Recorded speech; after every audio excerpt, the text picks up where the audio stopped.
कितने एकड़ की है जी आपकी? तो कितने बन गए मकान में? कितने प्लॉट?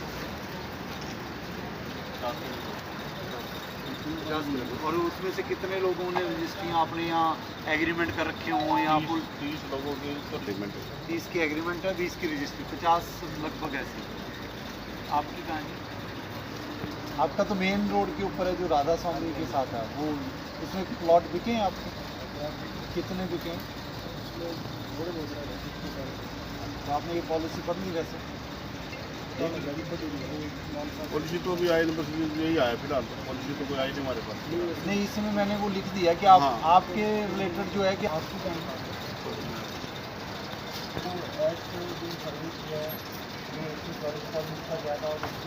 ये नहीं है कि 1 एकड़ है, 2 एकड़ है, 5 एकड़, जो भी आपने काटी है आपने एक नक्शा देना है, उसके ऊपर कितने प्लाट बन चुके हैं, कितने खाली हैं वो बताने हैं, जितनी रजिस्ट्रियाँ हो चुकी हैं, एग्रीमेंट हो चुके हैं, उसकी एक लिस्ट बना लो, वो साथ लगा दो, उसकी कॉपीज़, और उसको नक्शे के ऊपर कितने कितने साइज़ के प्लॉट हैं वो सारे आप दे दो। पानी की सुविधा है, बिजली की है, नहीं है, वो आप लिख दो। नहीं है तो आपको देने की ज़रूरत नहीं, लिख दो कि नहीं है। ये आपने जो है आप डीटीपी ऑफिस में आप जमा करेंगे। डीसी साहब की अध्यक्षता में एक कमेटी है, हम कमेटी में मैं मेंबर सेक्रेटरी हूँ। हम उस कमेटी से जो भी फैसला करेंगे हम डिविजनल कमिश्नर साहब को भेज देंगे। और अगर इस पॉलिसी में ये लिखा है कि 25% से कम डेवलप्ड है, सपोज करो आपके 10 एकड़ की कॉलोनी है और उसमें 5-10 मकान बने हैं तो 25% से कम होगी, तो उसमें हमने ये कर दिया है कि ये अंदर वाली सड़कें जो है वो इतनी चौड़ी होनी चाहिए, एक छोटा मोटा आपको पार्क छोड़ना पड़ेगा। सपोज करो आप ये भी कहते हो कि आप पार्क नहीं छोड़ पाओगे क्योंकि आपने सारे प्लाट भेज दिए, तो आप लिख दो।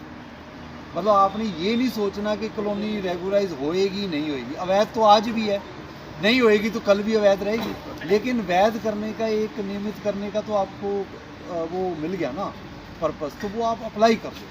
अभी आपने ज़्यादा सोच विचार नहीं करना, वो हम एग्जामिन करेंगे। हो सकता है वो रोड के बीच में पड़ती हो तो शायद ना करें, बिजली की तारें जा रही हैं तो उसके ऊपर फैसला लेना पड़ेगा, कोई और रिस्ट्रिक्शन है 30 मीटर की ग्रीन बेल्ट है वो देखेंगे, लेकिन वो सारा देखना विभाग का काम है। तो आपसे मेरी यही गुजारिश है कि चाहे सरकार ने इसमें 6 महीने का टाइम ज़रूर दिया है, आप जल्द से जल्द 1 हफ्ते में इसको अप्लाई करें। और ये मैं आपको आश्वासन दिलाता हूँ कि 15 दिन में डीसी साहब के लेवल पर हम रिक्वेस्ट करके जो कॉलोनीज हमारे पास अप्लाई करेंगे, हम 15 दिन में उसको मीटिंग फिक्स करके उसके ऊपर जो निर्णय लेना है हम 15-20 दिन में ले लें। और मैं ये चाहता हूँ कि जी अगर भाई ये सीएम सिटी है तो हम अपनी सिटी में ही सबसे पहले कॉलोनीज अगर इस प्रावधान में फिट बैठती हैं तो हम इसको रेगुलाइज करने के लिए करें। देखिए जो आपके पास खाली प्लाट पड़े हैं, कल को नियमित होगी कॉलोनी, आपके रेट भी बढ़ेंगे वहाँ पर, ऑब्वियस है बढ़ेंगे। अगर कोई बंदे के प्लाट खरीद रखे हैं खाली हैं और वो भी सपोज करो रेगुलाइज होगी, उसका नक्शा ही पास होगा, रजिस्ट्रियाँ भी खुल जाएंगी, तो ये एक अच्छा अवसर है। प्रॉपर्टी डीलरों के लिए आज मीटिंग बुलाई गई है, किस तरह की मीटिंग है, क्या कुछ दिशा निर्देश रखेंगे? देखिए ऐसे है कि सरकार का एक पॉलिसी आई है 19/7/2022 को कि जो भी कॉलोनीज़ निगम के क्षेत्र के बाहर भी हैं उनके लिए पहली बार प्रावधान बनाया गया कि वो कॉलोनीज़ भी हम रेगुलाइज करने के लिए लोग अप्लाई कर सकते हैं। इसमें डेवलपर भी अप्लाई कर सकता है जिसने कॉलोनी काटी है, या जिन डीलरों ने मतलब एग्रीमेंट करके बेची है, या कोई एसोसिएशन बना के 4-5 लोगों की रजिस्टर करवा के वो अप्लाई कर सकते हैं। तो इसमें कोई भी एरिया नॉर्म नहीं है, चाहे वो 10 मकान बने हैं चाहे 25 बने हैं, उसकी हमने कंडीशंस निर्धारित कर दी हैं सरकार ने। तो उसमें अगर फिट बैठती है तो डिविजनल कमिश्नर के लेवल पर यहीं पर ही हम करनाल में उसको अप्रूव कर देंगे, और अगर फिट नहीं बैठती तो जो भी रिकमेंडेशन है वो सरकार को भेजी जाएगी। जो मौजूदा कॉलोनी है उनके लिए है ये, जो भविष्य में काटी जाती है? देखिए जो 1 जुलाई 2022 से पहले की कोई कॉलोनी कटी है जिसमें प्लॉट बिके हुए हैं, उन कॉलोनीज़ के लिए ये प्रावधान है 1 जुलाई 2022 से पहले। और 5% कलेक्टर रेट का है अगर बिल्टअप एरिया है उसकी फ़ीस है, और खाली एरिया है तो 10% कलेक्टर रेट का लगेगा। जी। तो जो अवैध कॉलोनी में बैठे थे उनके लिए कहीं ना कहीं राहत की खबर? देखिए जो लोग ऑलरेडी रह रहे हैं, जो कॉलोनीज़ बच चुकी हैं, जिन लोगों ने रजिस्ट्री करवा लिया है, जिन लोगों ने प्लाट खरीद रखे हैं, उनके लिए बहुत बड़ी राहत वाली पॉलिसी है।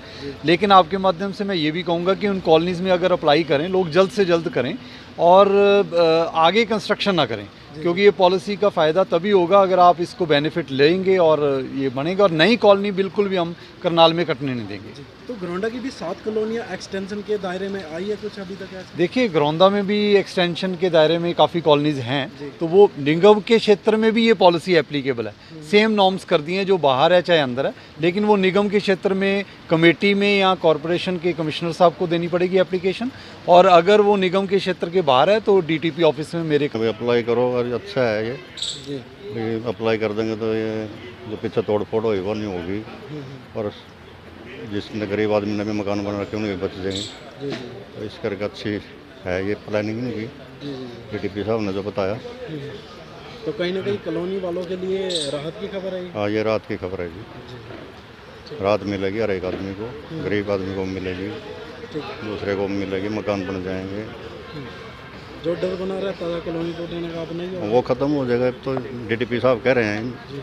इनका कहना है भाई ये जो अप्रूव हो जाएंगे आपकी कॉलोनी अप्लाई करोगे तो आप, तो फिर नॉर्म कोरम्स उसके डर तो रहना ही नहीं फिर तो।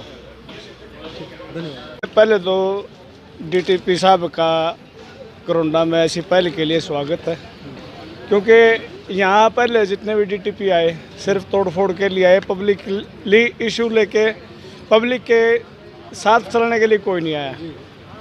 तो दूसरी बात, जो इन्होंने ये पंचायत बैठाई है सर्व समाज की, अपना जो गरीब वर्ग तबका मीडियम और सब अपना मकान अनअप्रूव्ड कॉलोनियों में बनाए बैठे हैं या प्लॉटिंग उनके अंदर है, तो उनके लिए एक बहुत बड़ी खुशखबरी की बात है। जी। ये सोच के चलो भी उनके लगभग लाइफ चेंज हो सकती है अगर जो ये प्लान परिप्लान तरीके से सेटल किया जाता है। किस तरह गवर्नमेंट का का सहयोग मांग रहा है जो प्रशासन है यहाँ से? प्रशासन सहयोग मांग रहा है, तो मैं भी ये चाहता हूँ भी हम भी उनका साथ दें, क्योंकि प्रशासन पहले गलत था तो गलत की भी आवाज़ उठानी थी, और आज ठीक है तो उसका स्वागत भी करने का फ़र्ज़ बनता है। जी जी। सबको साथ चलना चाहिए। और डीटीपी साहब ने जो recommendation unapproved colony unapproved section के लिए की है, उसमें हर आदमी को उनका साथ देकर अपना विकास खुद अपने पथ की तरफ गंतव्य करना चाहिए।